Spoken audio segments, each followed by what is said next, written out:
हाय दोस्तों, नमस्कार। स्वागत है आपका इस चैनल पे। तो डेली डोज मेरी एक प्लेलिस्ट है जहाँ पे मैं डेली कुछ वीडियोस बनाता हूँ स्मॉल टॉपिक्स के ऊपर, जो कि फाइनेंशियल की दुनिया में, मार्केटिंग में, इकोनॉमिक्स में, स्टॉक्स में, म्यूचुअल फंड्स में कुछ अच्छी चीज़ें सिखाती हैं आपको। तो लेट्स स्टार्ट। तो आज का टॉपिक है रोलिंग रिटर्न्स। रोलिंग रिटर्न्स होता क्या है? तो अक्सर हम म्यूचुअल फंड में जब इन्वेस्ट करते हैं ना, तो हम बात करते हैं CAGR कि 5 साल का CAGR इतना, 3 साल का इतना, 1 साल का इतना, सो एंड सो। फिर हर कैप म्यूचुअल, जैसे कि लार्ज कैप है तो उसका सीन अलग है, स्मॉल कैप के सीन अलग हैं, रिटर्न्स अलग हैं। तो कौन से रिटर्न पे हम फोकस करें? तो मैं एक बार आपको ले चलता हूँ। तो ये इंड मनी की वेबसाइट है जहाँ पे मल्टीपल कैप वाइज दे रखा है इन्होंने। तो जो top large cap equity funds है ना, उसके अंदर अगर मैं जाता हूँ तो Nippon India large cap fund 26% last 5 साल में, ICICI prudential 23%, HDFC 22%, Invesco 22%, Aditya Birla 21%। तो हम पास 5 को लेते हैं। तो इस बेसिस पे आपको लगेगा यार Nippon India large cap fund बहुत अच्छे रिटर्न दिए पिछले 5 साल में, हो सकता है आगे भी अच्छा दे दे, तो मैं इसमें इन्वेस्ट करूंगा अगर लार्ज कैप से मुझे शुरुआत करनी ही है तो। फिर आप एक्सपेंस रेशियो देखोगे तो वो भी देखो, इसका कम है, इसका ज़्यादा, इसका ज़्यादा। टॉप 5 में सबसे कम इसी का है। तो यहाँ पे आपकी रिसर्च हो सकता है, नॉर्मल जनता में 99% लोगों की रिसर्च यहीं खत्म कि चलो मैं Nippon India large cap fund में पैसा लगा दूंगा। और फिर वो जो अगले 2-3 साल में देखेंगे और पाएंगे कि ये जो Nippon India large cap fund है ये टॉप का रहा ही नहीं। क्यों? क्योंकि थिंग्स कीप ऑन चेंजिंग। तो पीछे के रिटर्न से आगे का नहीं पता चलता। तो इसमें कॉन्सेप्ट आता है एक रोलिंग रिटर्न का। तो मैं बताता हूँ आपको सर्च कैसे करते हैं इसको। आप जाओगे एडवाइजर खोज पे, इसको देख लो आप, URL को ना सेव कर लेना अपने पास, रिसर्च में काफ़ी काम आएगी, खासकर म्यूचुअल फंड के लिए। तो एडवाइजर में जाएंगे डायरेक्टली, यहाँ पे म्यूचुअल फंड रिटर्न करके रिसर्च करके लिखा हुआ है। तो हम जाएंगे रोलिंग रिटर्न वर्सेस कैटेगरी। अब यहाँ पे फ्लेक्सी कैप की जगह हम कर देंगे लार्ज कैप। अब यहाँ पे ना हम 5 ऐड कर सकते हैं। तो यहाँ पे कौन सा था? Nippon India direct growth plan लेते हैं। फिर था HDFC था एक, तो ICICI था दूसरा, IC,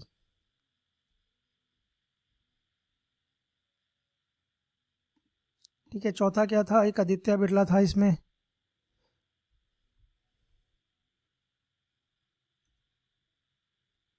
नहीं था क्या? था तो सही। इन्वेस्को ले लेते हैं, चलो इन्वेस्को।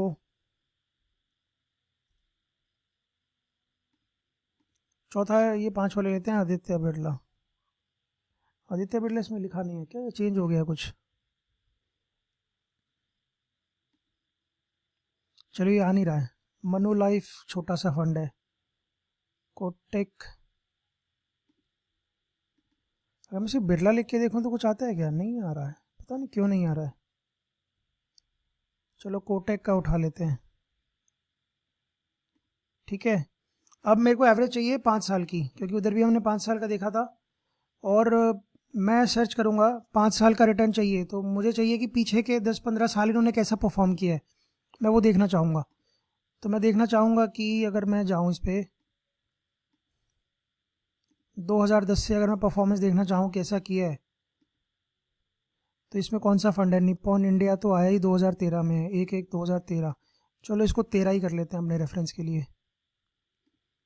तो 2 जनवरी ले लेते हैं, कहीं इसको भी रोक दे।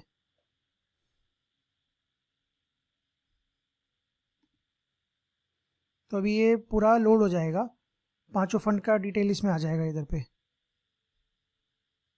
देखो आ गया।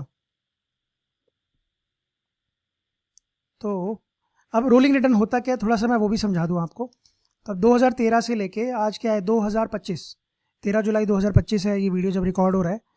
तो हर दिन का 5 साल का रिटर्न ये कैलकुलेट करेगा। डेली की SIP जैसे करते हैं ना, कि 2/1/2013 से 5 साल, 3/1/2013 से 5 साल, 4/1/2013 से 5 साल, क्या रिटर्न बना, हर दिन के रिटर्न को एक एवरेजिंग बना देगा ये आज तक। तो बड़े अच्छे तरीके से दिखाता है। तो ये आप फंड देखोगे तो किस तरीके से मूव हो रहे हैं। तो इक्विटी लार्ज कैप ये है, इससे सारे ने अच्छा परफॉर्म किया है। तो आप देखोगे कंसिस्टेंटली कौन सा परफॉर्मर रहा है, आपको वही चूज़ करना है। तो मोर और लेस इनकी पाथ सेम रही है। ये एक येलो लाइन बीच में कम आ रही है, ये HDFC बीच बीच में थोड़ा सा लैग कर रहा है बाकियों से। ग्रीन वाला देखो बीच में लैग कर रहा था, फिर भाग गया। एंड ये कौन सी लाइन है, निपॉन इंडिया की है। ये बेसिकली ज़्यादातर टाइम पे ऊपर ही था, बीच बीच में इसने लैग किया है। ठीक है, तो इस तरीके से पता चल जाता है। कोई फंड यहाँ पे ज़्यादा वेरिएशन दिखाता है ना, तो उसको हम हटा देंगे। तो अगर आप देखते हो HDFC लार्ज कैप फंड का एवरेज रिटर्न जो रहा है, या मीडियन रिटर्न पकड़ते हैं चलो, 14%, ICICI का 15, इन्वेस्को का 14.98, कोटक का 15, निपॉन इंडिया का 15, 28। तो यहाँ पे अगर हम देखते हैं तो निपॉन इंडिया वहाँ भी ठीक था, यहाँ भी ठीक है, यहाँ भी ठीक है, मैक्सिमम रिटर्न्स में भी ठीक है, परफॉर्मेंस ठीक ही दी है इसने। और ये जो डार्क लाइन है ना इसकी, ये शायद इसी की लाइन है। तो ये इसने शुरुआत से ही अच्छा परफॉर्म किया, बीच में एक जगह डाउन हो गया था यहाँ पे, देन ऊपर फिर भागा और अभी भी ऊपर ही चल रहा है। ये फंड कब से है, 2025। ठीक है, तो ये आ गई। अब हम देखेंगे कि इसमें से कितने फंड्स के चांसेस थे कि वो 0 से 8% के रिटर्न दिए, क्योंकि हर दिन चेंज हुआ ना। आपने तो जब जिस दिन इन्वेस्ट किया उस दिन मार्केट ऊपर था मान लो, तो आपका रिटर्न तो उतना अच्छा नहीं आएगा। आप देखोगे कि यार मेरे फंड ने तो 35% रिटर्न दिए, मेरे तो 20% दिख रहे हैं, ऐसा क्यों? क्योंकि टाइमिंग की भी बात होती है। अगर मार्केट ऊपर था और आपने इन्वेस्ट किया और फिर नीचे जाना शुरू हो गया, वो चेंज हो जाता है। तो ये एक पिक्चर सी देता है। तो 0 to 8%, तो HDFC ने 11.69% ऑफ द टोटल इतने रिटर्न दिए हैं। यहाँ पे कम रिटर्न की कैटेगरी हम देखें तो 6.23 इन्वेस्को, फिर आता है 8 से 10%, यहाँ भी यही कम है। 10 से 12%, यहाँ इसके चांस बढ़ गए। 12 से 15%, यहाँ थोड़ा सा खेल बिगड़ जाता है, यहाँ कोटक अच्छा है। 15 से 20% के चांसेस में ICICI अच्छा था, >20%, यहाँ पे अच्छा है। तो अगर मैं ऐसे 15 से ऊपर ऊपर में देखूँ, 35 और 16, 51, 51.5, ये भी रफली उतना ही है, ये भी मोर और लेस ना, बहुत ज़्यादा फ़र्क है नहीं। तो HDFC तो यहाँ पीछे हो जाता है, क्योंकि कई बार इसने मीडियम रिटर्न ही दिए हैं, कभी कभी अच्छे दे दिए। ICICI बराबर रहा, ये भी 49.85 हो गया, ये भी रफली 51 हो गया, ये भी 51 हो गया। तो उस बेसिस पे मुझे अब देखना है। मेरे पास अब बच गया निपॉन इंडिया का फंड, जो मुझे ठीक लग रहा है। कोटेक को मैं हटा देता हूँ, कोटेक वैसे भी हमने बाद में लिया था। इन्वेस्को इंडिया में देख लूँगा और ICICI देख लूँगा। अब मैं आता हूँ, ICICI का मीडियन 15-26, इन्वेस्को का इतना, और निपॉन का 15-28। तो बहुत ज़्यादा फ़र्क नहीं है इतने में ना। अगर मैं इन्वेस्को को भी हटा देता हूँ तो मैं चलो ICICI और निपॉन को पकड़ लेता हूँ। अब मैं देखूँगा इनमें से मुझे कौन सा लेना है। तो अब मैं किसी भी साइट पे जाऊँगा, इनका शार्प रेशियो देखूँगा, इनका सोर्टिनो रेशियो देखूँगा। ये अलग वीडियो में बताऊँगा मैं शार्प और सोर्टिनो क्या होता है। बेसिकली कितना नेगेटिव जाता है फंड, कोई रिस्क कितना लेता है अच्छे रिटर्न देने के लिए। तो इनमें से जिसका शार्प और सोर्टिनो रेशियो कम होगा ना, मैं उस फंड को ले लूँगा यहाँ पे। ठीक है, या चलो मैं आपको दिखाई देता हूँ एक बार ना, टिकर टेप में ओपन करूँगा। तो इसमें आप बेसिकली सीख रहे हो कि अगर मैं कोई रिसर्च कर रहा हूँ किस तरीके से कर रहा हूँ। तो ये मैंने लार्ज कैप की रिसर्च की है, आप इसी तरीके से दूसरे फंड्स की रिसर्च कर सकते हो। तो आप टिकर टेप पे जाओगे, यहाँ मोर का ऑप्शन आएगा, यहाँ पे हम जाएंगे म्यूचुअल फंड स्क्रीनर पे। तो हम म्यूचुअल फंड करेंगे ICICI large cap.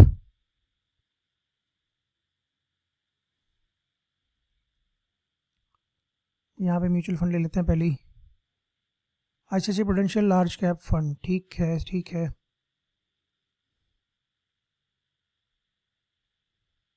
Very high risk, Sharpe ratio इसका है 0.11, कैटेगरी शार्प है, सॉरी, इसका तो 0.18 है। तो शार्प रेशियो ना जितना ज़्यादा होगा उतना अच्छा है आपके लिए।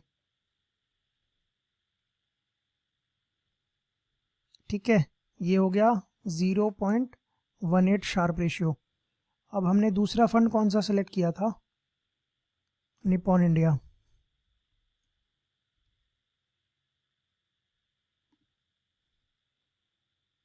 Nippon India large cap fund.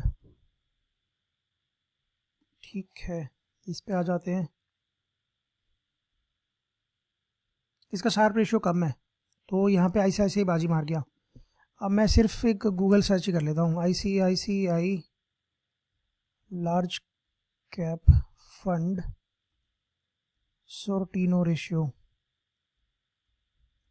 Sortino ratio आ गया, अगर हम यहाँ पे देखते हैं तो इधर आ जाएगा 1.72। तो ये बहुत हायर है, इतना जल्दी होता नहीं है किसी का, काफ़ी फंड्स का। अब हमारे पास था Nippon India large cap fund, ये आ गया इधर पे, ये देखो कितना 0.01।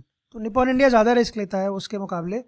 तो अब मैं अगर जहाँ से हमने शुरुआत किया था अगर हम वहीं पे चल जाएं, तो ICICI देखो यहाँ पे वैसे भी सेकंड था, ठीक है, इसने कुछ अच्छा करके दे दिया कुछ पर्टिकुलर टाइम डेट के हिसाब से। तो मोर और less I go with ICICI large cap fund, अगर जो मैंने अभी रिसर्च की है। यहाँ पे रिसर्च ख़त्म नहीं होती है, और भी फैक्टर्स होते हैं जो हम अलग अलग वीडियोज़ में देखेंगे। तो इस वीडियो का मेजरली आपको समझाना ये था कि रोलिंग रिटर्न्स क्या होता है। दो बोनस टॉपिक आपको समझ में आ गए, शार्प रेशियो एंड सोर्टिनो रेशियो। हो सकता है इस पर अलग से वीडियो बनाऊँ कभी ना कभी। तो उस बेसिस पे जो हमने रिसर्च किया, ICICI को हमने दे दिया थम्स अप। तो अगर मुझे कोई लार्ज कैप में लगाना है, जो मेरी अभी की रिसर्च थी उस बेसिस पे मैं इसको पकड़ता हूँ। इसका AUM भी ठीक ठाक है, ब्रांडेड नाम है, और सब कुछ ठीक लगा मेरे को। तो आई होप ये वीडियो से आपको अच्छा समझ में आ गया होगा। सिर्फ ऐसा नहीं कि रिटर्न देखे और पैसा लगा दिया, हमने कितने तरीके से देखो कितने फंड्स को हटा दिया जो दिखने में अच्छे थे। और अगर हम थोड़ा सा, ये तो मैंने टॉप 5 की रिसर्च की है, कुछ और नाम को डालने की हिम्मत करें और कोशिश करें और देखें, जैसे SBI का भी लार्ज कैप फंड अच्छा है, 21.36 है इधर। ICICI का कितना है 23.61। तो ये 5 साल के उसमें 2% का वेरिएशन है, लेकिन क्या पता बाकी चीज़ों में SBI भी अच्छा काम कर जाए। तो आपको अगर कुछ नाम समझ में आते हैं तो उसको आप एक्सप्लोर करो, उसके बेसिस पे इसको सर्च करो। तो मेरी रिसर्च कंप्लीट नहीं हुई है, मैं इसमें शायद एक बार SBI को और डालता। यहाँ पे एक बार में 5 ही नाम आते हैं, तो किसी ना किसी को हटाना पड़ता। तो इस तरीके से आप रिसर्च करो और आगे बढ़ो। तो I hope you like this video. अच्छा लगा तो थम्स अप दीजिए, चैनल को सब्सक्राइब कीजिए, और ऐसी जानकारी चाहिए जिसमें थोड़ा सा डीप डाइव और रिसर्च के थ्रू आपको कुछ समझ में आए, और ऐसा नहीं कि बस कुछ बोल दिया, जिसको आप इम्प्लीमेंट भी कर पाएँ। तो एक बेल आइकन को ज़रूर दबाना। कोई डाउट है कमेंट सेक्शन आपके लिए खुला हुआ है, always happy to help you. तो इस वीडियो के लिए इतना ही, अगले वीडियो में मिलेंगे। थैंक्स फॉर वॉचिंग, और प्लेलिस्ट को ज़रूर देखना। Bye bye.